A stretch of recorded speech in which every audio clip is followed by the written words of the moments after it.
कैसे हो आप। हम पढ़ रहे हैं चैप्टर कॉन्ग्रेंस ऑफ ट्रायंगल्स।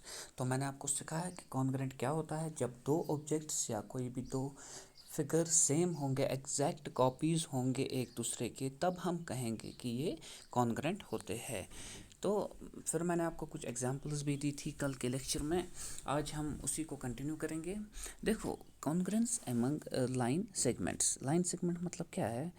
दो लाइन सेगमेंट्स है आपके पास, ठीक है। एक की जो मेजर है 5 सेंटीमीटर है, दूसरे की भी मेजर 5 सेंटीमीटर है। अब अगर इन दो लाइन सेगमेंट्स की इक्वल लेंथ होती है, ठीक है, तो उन्हें हम कहेंगे कॉन्ग्रेंट।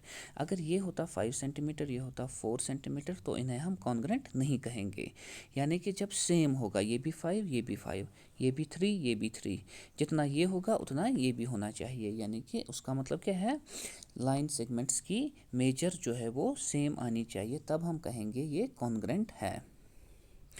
अगर अब आपको कहा जाएगा कभी कि दो लाइन सेगमेंट्स कॉन्ग्रेंट है, तो उसका मतलब ये भी होता है कि उनकी सेम लेंथ है, ठीक है। तो जिन भी दो लाइन सेगमेंट्स की सेम लेंथ होती है, उन्हें हम कहते हैं ये कॉन्ग्रेंट है।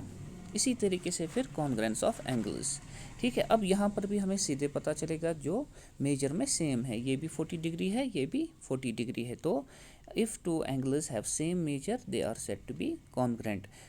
या अगर आपको कहा जाएगा कभी दो एंगल्स कॉन्ग्रेंट है, तो आपको खुद ही पता चलेगा कि इनका जो मेजर है वो सेम होगा। आपको अगर मिसाल के तौर पर देकर होगा ये एंगल 40 डिग्री है, ये आपको पता नहीं होगा, लेकिन आपको साथ ही कहा जाएगा ये दो दो एंगल्स हैं, एंगल ए बी सी, ये कॉन्ग्रेंट है एंगल पी क्यू आर के, तो आपको खुद ही एंगल पी क्यू आर क्या निकलेगा? 40 डिग्री।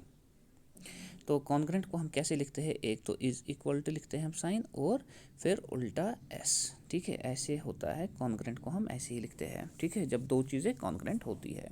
अब जो मेन टॉपिक है हमारा ट्राइंगल्स के बारे में। दो ट्राइंगल्स को हम तब कॉन्ग्रेंट कहेंगे जब वो एग्जैक्ट कॉपीज़ होंगी एक दूसरे की, ठीक है। तो यही सेम आ रहा है, कॉपीज़ एक दूसरे की, ट्राइंगल में भी, लाइन्स में भी, एंगल्स में भी, किसी भी ऑब्जेक्ट में। और जब हम इनको सुपरपोज करें, यानी कि इसको उठाए और इस पे रखें, ठीक है, तो वो ईच अदर वो एग्जैक्टली कवर करेंगे एक दूसरे को। तो इसे हम एक्सप्रेस करते हैं, triangle A B C is congruent to triangle P Q R, ठीक है। तो कॉन्ग्रेंस को कैसे हम करते हैं? इज इक्वल टू और ऐसे उल्टा एस। तो इसीलिए दो ट्रायंगल्स जब कॉन्ग्रेंट होते हैं तो उनकी जो कॉरस्पॉन्डिंग वर्टिसेस होती है, यानी कि इनके जो एजेस या कोने होते हैं, यहाँ पर ए किसके ये है? कॉरस्पॉन्ड करता है पी के, ठीक है। तो इसकी कॉरस्पॉन्डिंग वर्टिसेस, बी किसको करता है? क्यू को, सी आर को, ठीक है। तो इनके जो साइड से ए बी किसको? पी क्यू को, ए सी पी आर को, और पी सी क्यू आर को, ठीक है।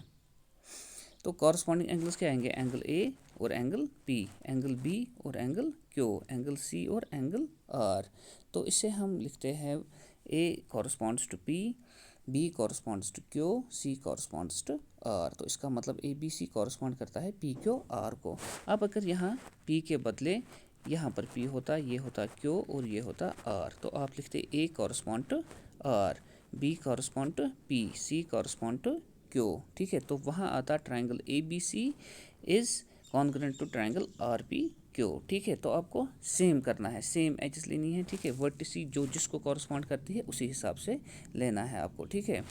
अब अगर ट्राइंगल ऐसे होगा, आपको ट्राइंगल देखो मैं आपको समझाता हूँ।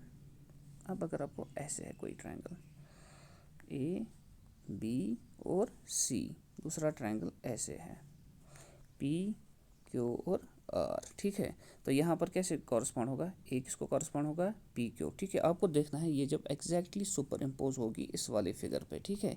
कभी कभी आपको फिगर थोड़ी उल्टी देकर होती है, मिसाल के तौर पर ऐसे है ट्राइंगल पी क्यू आर, यहाँ पर आपको ट्राइंगल यहाँ से देकर होगा, ठीक है। तो A B C P Q और आर, यहाँ पर आपको ध्यान रखना है, यहाँ ए किसको कॉरस्पॉन्ड करता है? पी क्यू, ठीक है। यहाँ पर इसका ये है, ठीक है। तो बी किसको कॉरस्पॉन्ड करता है? बी करता है कॉरस्पॉन्ड क्यू को, ठीक है, ये ध्यान में रखना है। और सी करता है कॉरस्पॉन्ड आर को, ठीक है, जब ये सुपर इम्पोज आपको करना है, ठीक है।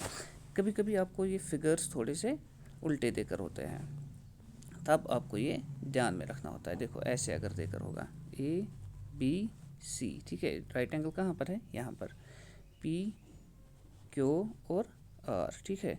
तो पहले आप देखोगे बी किसको कॉरस्पॉन्ड करता है, पी क्यू, क्यों, क्योंकि ये दोनों राइट एंगल्स है, ठीक है। फिर ये सी किसको कॉरस्पॉन्ड करेगा, पी क्यू, और ए किसको कॉरस्पॉन्ड करेगा, आर को, ठीक है। तो ये चीज़ें आपको ध्यान में रखनी होती है। तो ये आगे जाके हम एग्जांपल्स में और समझेंगे अच्छे से। तो फिलहाल मैं आपको ये सेंड करता हूँ, अच्छे से पढ़ना।